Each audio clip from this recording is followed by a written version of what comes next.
Hello, this is Michael Grubb from Evolved Ministry. Right now I'm actually in the process of training students. We got Daniel here who is on the opposite side of the fence. We also got Ken who is on the opposite side of the fence doing their thing. So we have a lot of energy that's going to be kind of cycling through this place while I'm speaking. Now, number one, we are still in the first section, which is the ego. Okay? And so what we're going to be discussing today is sexual lust. Now,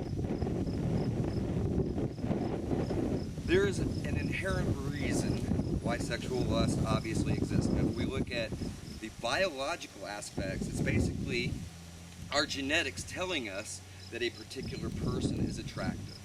Okay? Because our genetics is telling us that this person's genetics may be a match in terms of having children, reproducing, carrying forward. Okay? And so, what it is basically just nothing more than a biological signal. Okay? These signals, again, are designed to perpetuate mankind as a whole. So, people oftentimes will confuse this signal in many different ways, okay? And understand, before I get into the idea of confusion, I want to get into the idea of energy. Now, what happens with energy is number one, we've seen that energy is a thing, okay, that can be tapped into. It can be directed, okay? It can be used for both positive and negative things. Now, anytime that we are having these sexual feelings, number one, you should look at it again in terms of it being a signal, something that is to be interpreted. So, obviously, if you already have a partner, okay, then there's no reason to even entertain signals such as this. If you see someone walking by or whatever, you've already got a partner, you might as well just let it go. What energy does is it's directed. You understand? So if I can turn around and I can actually shoot energy out of my hands, I can actually bring it up and down at will, okay, and make it a part of myself, then I can actually eject that energy as well and surround another person with it. What that boils down to is a violation of free will. I would understand that thoroughly. Okay, let's skip the idea that there's moral implications, or that the Bible tells you that you shouldn't lust after someone or look after your neighbor's wife, that sort of thing. Let's just step that all aside. And let's go into the real truth and the basics of it all. When you look at someone and you have unclean thoughts, you're assaulting that person with those unclean thoughts. You're surrounding that person, and you're pushing it through them. Okay, so whether you think it's harmless or not, I can tell you for sure that it has repercussions. And I can't tell you how many times, and believe me when I say people will pick up on it, because I can't tell you how many times I've been maybe even in a crowded room, and there's probably a lot of people that can also, who can verify this with their own personal experiences, which is, you can be in a crowded room and you look across, and then all of a sudden you see one person. For whatever reason, you've decided to focus on this one person, right? Crowded room. It only takes a second, maybe two, maybe five, but you've looked at this person, and then not only a couple seconds later, they will turn around and look directly at you. Like I said, it could be a crowded room, but they will turn around and lock eyes with you. Now, why would you suppose something like that would happen? Remember, our brains are senders and receivers of information. Okay, so when you're penetrating a person's mind or system with your energy and your thoughts, believe me, it's directed and it can be picked up upon. That is the reason why that these things will happen. And then, like I said, I can guarantee you that at least 95% of the people who are watching this video have had that experience at least once. Okay? So, what you have to understand is that it's a signal. And people cross these signals oftentimes. People oftentimes think that just because they experience this signal, this swell, which usually goes right to the root chakra, they think that because that exists, that maybe this person is a twin flame. Confusing signals, okay? Or they think that they're in love with this person. Or they think that that person could possibly be in love with them. Could be right, could be wrong. But in the end, what's going on there is you are literally violating that person's entire center by having those thoughts. If you start having those thoughts, especially if you already have a person in your life, then you're basically violating that person and the person that you're with. Okay, there's nothing out there that is so harmful, quote unquote, that it can't be undone. But at the same time, if you are conscious and you are aware of what energy does and how it operates, then you do have a responsibility as to how you use that energy. Because believe me, it is one of those things that can come right back around on you.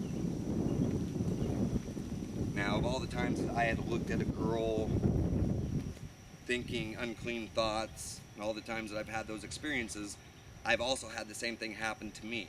Okay, I've been stalked on many occasions.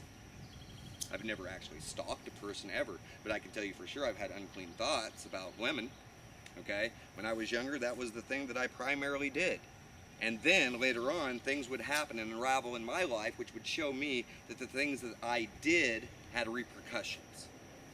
Okay, because that's what's going on here, is there's a balance that happens. And this balance is what is known by many religions and systems as the karmic cycle. Okay, so what goes around comes around. It's inevitable. So as energy practitioners and developers, it is up to us to be the example, especially when we become teachers, to show other people that certain things should not be entertained. A good energy practitioner is not going to be one that is running around and constantly fulfilling their every lust and desire. That's actually the exact opposite of what an energy practitioner does. A person who involves himself with those sort of things are in a very low earthly physical vibration, okay? And oftentimes they convince themselves that the physical is the absolute superior form of energetic movement, but in fact, the physical is compression, okay? So in other words, the more you are compressed into a certain density, okay, and the more compression that happens, the more information you lose. So anyone, I've said this before in a couple of the other ones, but anyone who knows that if you compress a music file in order to fit it to some certain format, you're going to lose a good portion of what makes that music file what it is. You're going to lose a whole lot of frequencies because that file is being compressed. Okay, hence, that compression, that would be the limitations that we experience as individuals. Our ears can only hear to a certain frequency. Our eyes can only see a certain frequency. It's limited in its spectrum because we're compressed. Okay, we are compressed into this physical form, making us quite dense. So, because of the amount of density that there is here, okay, there's a lot of information that gets lost to our senses. So, understand that the physical is actually, in terms of the whole spectrum, it is the lowest resonating. Okay, and there's actually dimensions that are even more physical than this place, believe it or not. Nonetheless, the longer and lower the wavelength, the slower and weaker the wavelength, okay? The less signal that there actually is there. Oscillation is slow and the movement is slow, okay? It may spread out over a long period of time, and that just means that the cycle is long, grueling, and mathematically grading. Okay, so we do know this, that red is the longest wavelength in the visible spectrum. And this has come up a couple times in some of the other lessons. But think about this, sexual lust. When you're putting that into a person, you are literally putting the slowest oscillation in the visible spectrum into that person's body. The longest wavelength the weakest amount of energy, the weakest pulse, yet has the longest stretch of life and frequency. You know, there are many people on this planet who live to be, 100, 120. We've got a few people on this planet that have done it. Okay? That doesn't mean that they've gained any more wisdom. The fact of the matter is, again, the longer your cycle, the more mathematically slow and grading that it is. Okay? Maybe the people who burn out of here fast have learned the most about what this place entails. Those who are still here still need to learn. So that's the reason why it really doesn't make any sense to ever brag about being an old soul, because that means that you never evolved past the limitations of your environment. A lot of people will say, oh, I'm an old soul. I'm an old soul in this place. Well, that means you never got out. Okay? Everything is about evolution and to exceed the limitations of your environment, to go forward. Okay? So if you are constantly thinking of lower vibrational things and are always constantly letting the most primal chakra, like the root chakra, be the determining factor of how you energize your system, then you will always be at the most slow and weak resonance, which this system allows. And then you're always stuck within the confines of this place. I've known many people who, in this earth, who have been very suicidal because they saw themselves doing the same cycle over and over and over again. They never thought to break the cycle, so they just became suicidal and tried to exit their way out of here. And they let the rules of this place beat them down. They let the few limitations that this place has dictate for them the course of the rest of their life, or non-life, as it were. Okay? Understand that this is just a game, and that in order to beat the game, you have to evolve past the confines of the game itself. Remember that the code here is 666. Carbon code of separation, 6 protons, 6 electrons, and 6 neutrons. The goal of the game is to evolve past that 666 algorithm, that cycle. That's the reason why the earth has cycles. They say hell is repetition, right? Hell is cycling over and over and over again. Okay?